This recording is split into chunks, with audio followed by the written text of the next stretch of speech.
그냥 요거는 정말로 뭔가 분석을 빼고 여쭤보겠습니다. 장 더 갑니까, 이사님?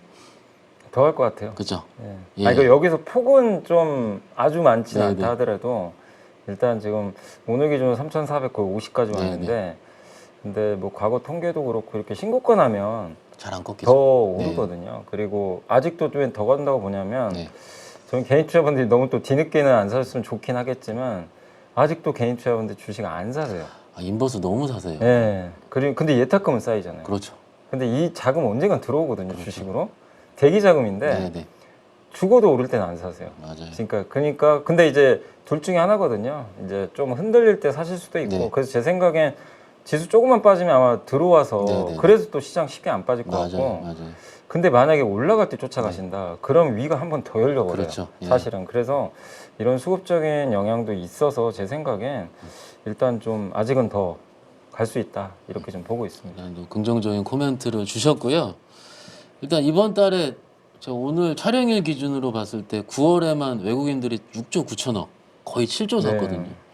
네, 개인 투자자들 9조 9천억을 팔았습니다. 못 판지는 말 안 해도 아실 것 같은데 네. 이게 외국인 매수세는 계속 이어질까요? 근데 당분간 이어진다고 보는 게 네. 그 이제 우리나라 이제 상법 개정에 대한 부분도 분명히 있을 거고 네네. 이제 또 우리나라가 요즘에 지금 미국도 제일 좋은 게 반도체잖아요. 네, 네, 네. 근데 반도체 그래서 지금 사실 오늘 저희가 촬영하는 시간에도 오늘 정말 오랜만에 네. 삼성 이제 하루 1조를 샀어요. 외국인들이 그 안 사던 외국인이 전자를 하이닉스 말고 예, 하이닉스 격하게 기본 눈물 사- 납니다, 예. 정말로. 예. 그러니까 이거 아시겠지만 뭐 저보다 더 잘 아시겠지만 외국인은 한번 사면 연속적으로 사거든요. 좀 무식하게 예, 사죠. 네. 그러니까 그게 언제든가는 끝날 네. 텐데 지금은 또 초입 국면이고 그리고 무엇보다 달러가 좀 꺾일 것 같아요. 원 달러 환율이 좀 여전히 높지만 네네. 서서히 분위기 조금씩 이제 떨어지거든요.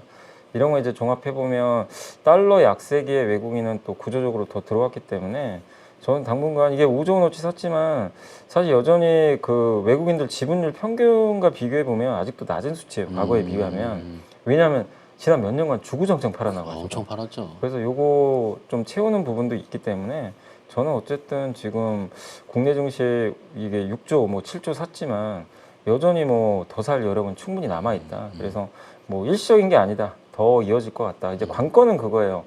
반도체만 살 거냐, 아, 그렇죠. 이제 확산될 거냐. 네, 네. 요 부분은 이제 우리가 좀 한번 살펴봐야 될 것 같습니다. 일단 외국인 지분율이 낮다고 말씀하셨는데 제가 좀 전에 보니까 삼성전자도 아직 51%도 안 되더라고요. 네. 50.7% 정도. 그러면 코스피 지분 사실 이런 거를 봤을 때 코리아는 어떻게 보면 제 기준에서는 글로벌 빈집 같아요. 맞아요.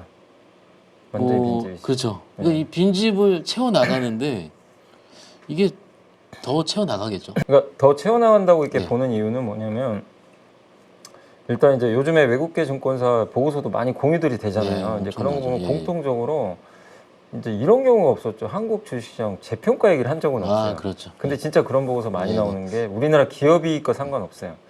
너무나 밸류가 낮았던 네. 이유가 결국 뭐 이런 이제 대주주의 이해관계와 소액주의 이해관계가 그렇죠. 일치하지 않았고 이제 그런 것들을 이제 상법 개정을 통해서 하다 보니까 처음에는 좀 하다가 진짜로 지금 하고 있거든요. 상법 개정 더 센 게 남아 있잖아요. 네, 자사주 네, 소각 네. 의무 부분. 네, 그러다 보니까 이제 외국인들도 좀 확신하는 것 같아요. 그래서 그것만 해도 그 골드만삭스 리포트를 보니까 우리나라 지금 PBR이 1.1배인데 네. 일본이 1.4배거든요. 네.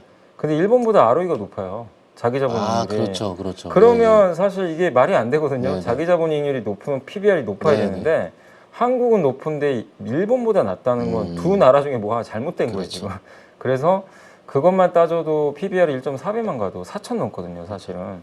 그렇기 때문에 외국인들의 시각이 그렇다면 그들의 이제 뭐 논리로 본다면 뭐 그것만 봐도 과거에 많이 사건 지금 뭐 많이 안 사건 그거랑 별개로 외국인들이 충분히 들어오고 그리고 이번 상승장의 사이클이 정말 반도체 사이클이에요, 한마디로. 예, 그 AI 사이클. 네, 네. 근데 이게 그 아마 기억하시겠지만 2017년도에 한번 서버 사이클 온 적 있잖아요. 삼성전자 계속 맞아요. 갈 그때 때요. 슈퍼 예, 사이클. 네. 근데 그때 물론 이제 범용 반도체가 네, 이끌긴 네. 했지만 지금은 HBM이긴 하지만 어쨌든 그때 굉장히 좀 오래 갔잖아요. 코로나 때는 좀 너무 짧았고. 그렇죠. 예. 근데 지금 사이클은 그때랑 좀 비슷하니까 음. 그러면 이제 막 지금 불 붙기 시작했는데 네네. 이 사이클을 그냥 며칠 오르다 그냥 갑자기 불이 꺼지고 비 와가지고 그럴 것 같지는 않고 네. 근데 이거를 외국인들도 당연히 알고 있기 때문에 그리고 이제 그 미국 증시에서 제일 이제 오늘 제가 아침에 이제 새벽에 미국 증시 봤을 때 제일 특징적인 기업이 그 웨스턴 디지털하고 시게이트. 네네. 여기가 우리 지금 요즘에 PC는 여러분들 다 SSD 쓰잖아요. 네, 네. 하드 디스크 안 맞아요. 쓰죠. 예. 근데 여전히 서버는 많이 쓰더라고요. 그렇죠. 그거를. 예. 그게 왜냐면 이 저장을 워낙 많이 하니까. 근데 그게 굉장히 공급 부족이 심각하다고 하더라고요. 그래요. 그럼 대체제가 SSD거든요. 예. 그러면 SSD 또 세계 최강자가 삼성전자이기 때문에 그렇죠. 그렇죠.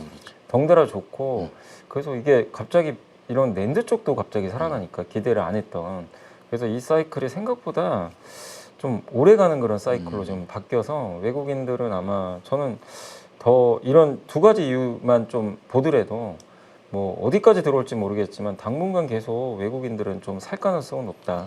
저는 좀 그렇게 보고 있습니다. 그러니까 이게 우리 시청자분들도 똑같이 생각을 하실 거예요. 하이닉스 너무 올라갔고 네. 삼성 너무 올라갔고 그렇지만 시장을 봤을 때는 외국인들은 살만하다라고 말씀을 해주고 네. 계시고 혹시 환율이 좀 브레이크를 걸진 않을까요? 근데 이제 환율이 만약에 뭐 지금 이제 환율이 이제 1,400원에서 1,380원 왔다 갔다 네네. 하는데 저는 개인적으로 달러 약세가 좀 시작됐다고 보거든요. 왜냐하면 지금 미국 지금 고용 지표가 꺾여 버렸잖아요. 그러면 이제 미국 경기하고 이제 경기가 안 좋은데 달러가 강할 수는 없어요, 사실은. 네. 당연하죠. 그건 달러가 그동안 킹 달러인 이유가 다른 나라보다 미국 경기가 좋아서잖아요. 좋아서요. 예, 예. 근데 지금은 아니거든요. 고용이 상대적으로 예, 예. 꺾이고 있고 거기다 금리 인하하는데 달러가 강한 경우는 거의 없어요.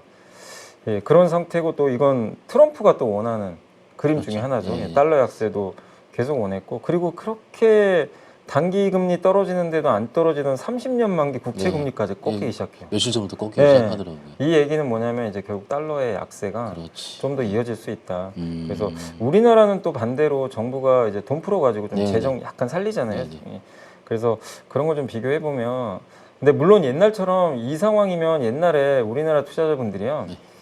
이제 우리나라 기업이 외국에 투자 많이 안 하고 그 다음에 미국 주식 안 할 때였으면 네네. 환율 이미 1,300원 깨졌어요.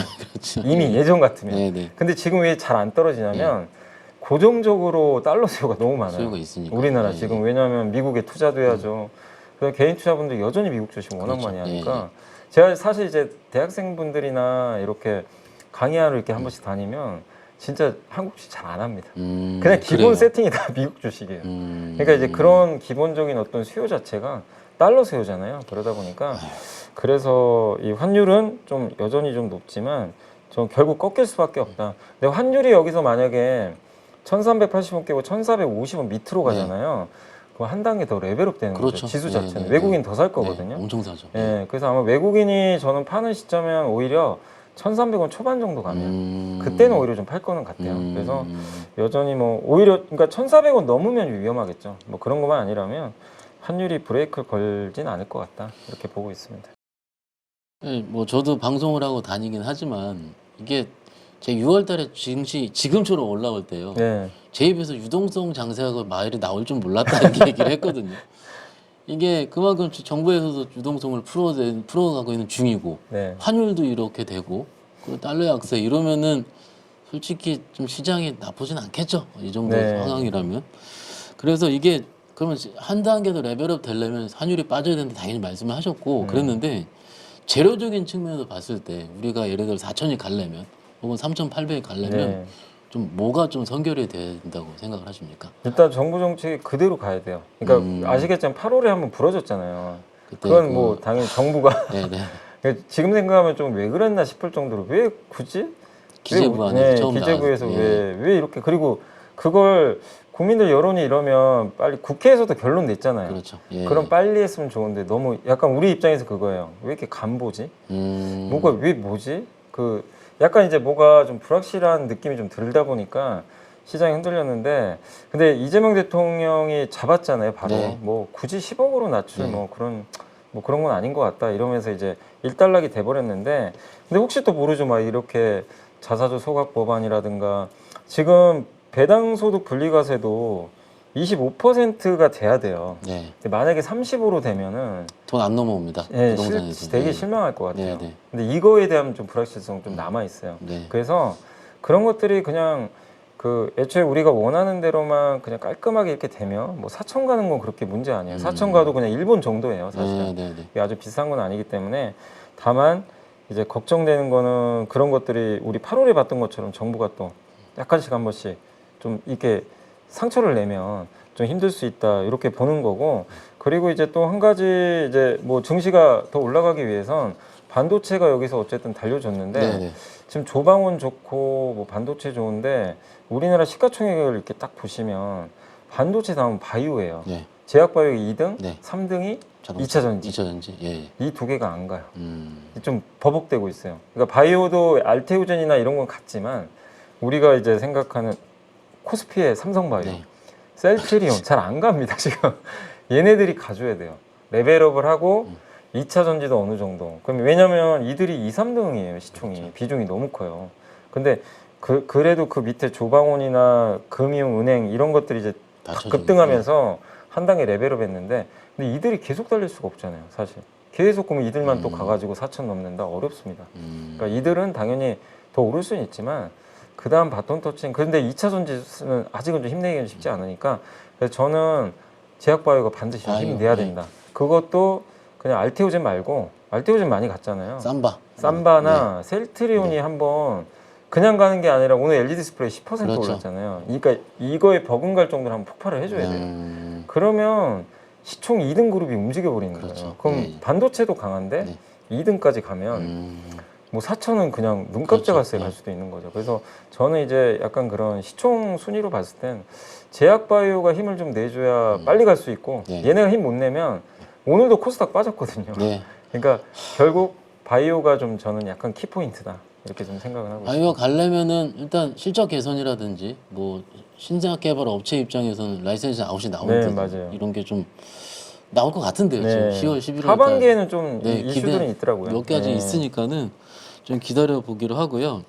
저희가 현장에서 가장 많이 받는 질문이 저 이사님한테 드릴게요. 네.